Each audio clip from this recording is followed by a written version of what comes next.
4 mahasiswa UIN Sunan Kalijaga yang berhasil menang gugatan soal presidensial threshold dihapus. Sebagaimana diketahui, Mahkamah Konstitusi resmi menghapus presidensial threshold ambang batas pencalonan presiden dan wakil presiden yang selama ini ditetapkan sebesar 20%.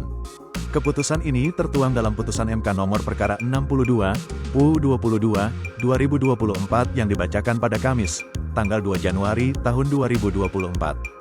Putusan MK menyatakan bahwa semua partai politik peserta pemilu memiliki kesempatan untuk mengusulkan pasangan calon presiden dan wakil presiden. Putusan ini bertujuan untuk memperluas demokrasi dan memberikan peluang yang sama bagi semua partai politik, tanpa memandang besarnya suara atau kursi di DPR. Dengan penghapusan ambang batas pencalonan, lebih banyak calon presiden dan wakil presiden dapat muncul di pemilu. Hal ini diharapkan dapat meningkatkan representasi dan memberikan pilihan yang lebih luas bagi masyarakat pemilih. 1. Gugatan diawali oleh 4 mahasiswa UIN Sunan Kalijaga. Gugatan diajukan oleh 4 mahasiswa tingkat akhir Fakultas Syariah dan Hukum UIN Sunan Kalijaga, Yogyakarta, Enika Maya Oktavia, Rizky Maulana Syafei, Faisal Nasirul Haq, dan Salis Khairul Fatna. Gugatan merupakan inisiatif personal, bukan representasi institusi UIN Sunan Kalijaga. 2. Alasan pengajuan gugatan. Gugatan murni dilakukan sebagai bentuk perjuangan akademik dan advokasi konstitusional, tanpa intervensi dari organisasi, institusi, atau partai politik.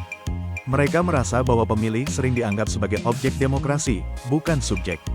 3. Proses perjuangan akademik. Keempat mahasiswa tergabung dalam komunitas pemerhati konstitusi KPK di fakultasnya, yang fokus pada kajian isu ketatanegaraan. Gugatan akhirnya terwujud setelah 7 kali sidang selama hampir 1 tahun Februari tahun 2024 Januari tahun 2025. 4. Bukan representasi kampus. 4 mahasiswa Universitas Islam Negeri UIN Sunan Kalijaga Yogyakarta menegaskan bahwa gugatan terkait presidensial threshold yang diajukan ke Mahkamah Konstitusi MK adalah murni representasi pendapat pribadi, bukan dari institusi kampus.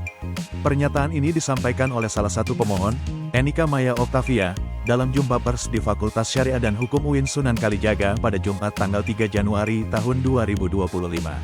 5. Ajukan gugatan usai Pilpres. 4 mahasiswa Universitas Islam Negeri UIN Sunan Kalijaga Yogyakarta mengajukan permohonan judicial review terkait presidensial threshold di Mahkamah Konstitusi MK setelah pemilihan presiden Pilpres.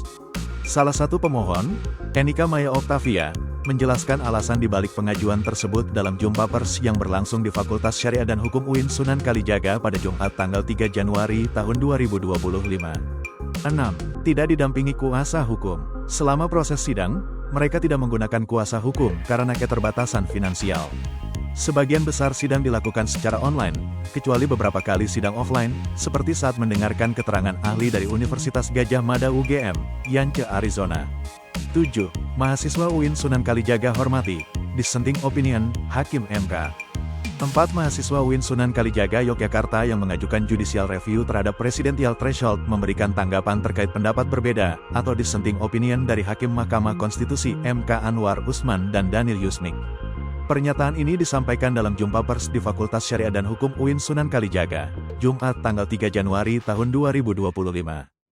Download Tribun X sekarang, menghadirkan lokal menjadi Indonesia.